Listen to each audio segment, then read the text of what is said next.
Assalamualaikum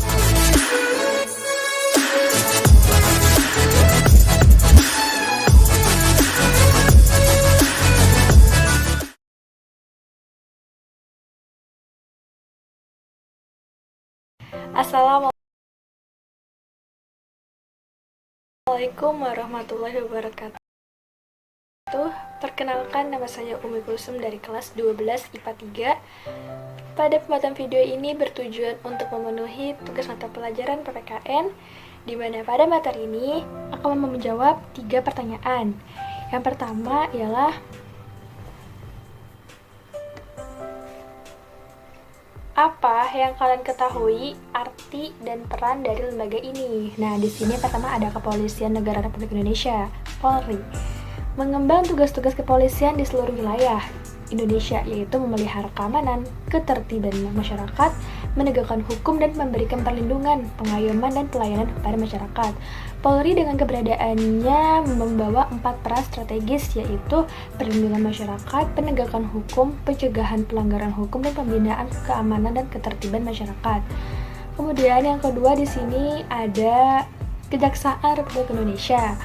Nah, Kejaksaan RI adalah lembaga negara yang melaksanakan kekuasaan negara, khususnya di bidang penuntutan, sebagai badan yang berwenang dalam penegakan hukum dan keadilan. Kejaksaan dipimpin oleh Jaksa Agung yang dipilih oleh dan bertanggung jawab kepada Presiden. Nah, Kejaksaan Agung, Kejaksaan Tinggi, dan Kejaksaan Negeri merupakan kekuasaan negara, khususnya di bidang penuntutan, di mana semuanya merupakan satu kesatuan yang utuh dan tidak dapat dipisahkan. Nah, peran Kejaksaan Republik Indonesia sendiri melakukan pra penuntutan, pemeriksaan tambahan, penuntutan, pelaksanaan terhadap hakim dan putusan pengadilan, pengawasan terhadap pelaksanaan putusan lepas bersyarat, dan tindakan hukum lainnya dalam perkara tindak pidana umum berdasarkan peraturan perundang-undangan dan kebijaksanaan oleh Jaksa Agung. Kemudian yang C ada kehakiman. Kekuasaan kehakiman adalah kekuasaan yang merdeka untuk menyelenggarakan peradilan guna menegakkan hukum dan keadilan. Hakim memegang peranan yang sangat penting. Ia sebagai penegak hukum dan keadilan serta pejabat negara yang mempunyai tugas mulia dalam mewujudkan negara hukum, memberikan kepastian hukum dan kemanfaatan bagi masyarakat tentunya melalui putusan hukumnya di pengadilan.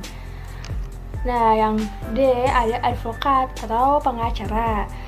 Nah, advokat sebagai seorang penasihat hukum berperan untuk memastikan bahwa hak-hak seorang tersangka, terdakwa, dan terpidana tidak dilanggar. Advokat bertindak sebagai penyeimbang terhadap upaya paksa yang diberikan oleh undang-undang kepada penegak hukum. Lalu peranan dan tugas advokat sendiri dalam sistem peradilan pidana di Indonesia adalah sebagai pengawal konstitusi dan hak asasi manusia, memperjuangkan hak asasi manusia di dalam negara hukum, melaksanakan kode etik advokat, memberikan konsultasi hukum legal opinion, kemudian menyusun kontrak dan memberikan informasi hukum. Kemudian di sini yang kedua pertanyaannya adalah apa yang terjadi pelanggaran hukum dalam kehidupan. Nah, yang pertama ada dalam kehidupan keluarga. Yang terjadi dalam pelanggaran hukum dalam kehidupan keluarga itu pertama ada mengabaikan perintah orang tua, ibadah tidak tepat waktu, menonton televisi sampai larut, bangun kesiangan, tidak menjaga nama baik keluarga, tidak menghormati anggota keluarga, dan mengabaikan nasihat anggota keluarga. Kemudian yang kedua di sini ada bidang masyarakat. Di lingkup masyarakat, pertama itu tidak ikut serta dalam kerja bakti tanpa alasan yang jelas. Lalu yang kedua ada melecehkan tetangga sekitar. Lalu ada tidak membayar iuran yang sudah disepakati. Lalu mengonsumsi minuman keras atau mabuk dan obat terlarang di kampung. Lalu tidak patuh terhadap peraturan yang ditetapkan dalam lingkungan tersebut. Lalu mencuri barang berharga milik tetangga, melakukan judi, membuang sampah tidak pada tempatnya atau sembarangan, kemudian tidak menjaga ketertiban, keamanan, dan ketentraman. Ini sungguh akan merugikan di lingkup masyarakat. Kemudian yang ada sekolah, dan di sekolah ini pertama itu ada tidak jujur atau mencontoh ketika ulangan, lalu ada datang terlambat ketika ke sekolah, kemudian alfa atau bolos pelajaran, tidak mengerjakan pekerjaan rumah, tidak berpakaian sesuai dengan peraturan yang ditetapkan dalam sekolah tersebut, lalu tidak memperhatikan ketika guru sedang menjelaskan materi. Nah, kemudian yang D ini di bangsa dan negara. Yang pertama itu ada tidak mempunyai KTP padahal usia sudah mencukupi, lalu tidak mempunyai SIM ketika berkendara, tidak mematuhi rambu lalu lintas, dan melakukan tindak pidana perampokan, pembunuhan, penggelapan, dan lain sebagainya, tidak berpartisipasi di kegiatan pemilu, merusak fasilitas negara dengan sengaja, lalu tidak membayar pajak. Nah, kemudian pertanyaan ketiga adalah, coba deh kamu gali ada berapa sih fungsi dan tujuan penegakan hukum dalam masyarakat. Nah, di sini ada fungsi hukum ialah menertibkan dan mengatur masyarakat, kemudian pengawasan dan pengendali sosial, penyelesaian sengketa, memelihara kepentingan umum, menjaga hak asasi manusia, mewujudkan keadilan bersama. Lalu tujuan utama penegakan hukum adalah untuk mewujudkan adanya rasa keadilan, kepastian hukum, dan kemanfaatan dalam masyarakat.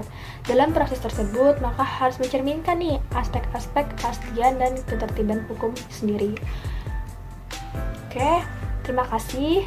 Sekian materi dari saya. Mohon maaf bila ada salah kata ataupun kesalahan yang tidak sengaja saya dalam materi tersebut. Sekian dari saya. Terima kasih sudah menonton. Wabillahi taufiq wal hidayah. Assalamualaikum warahmatullahi wabarakatuh.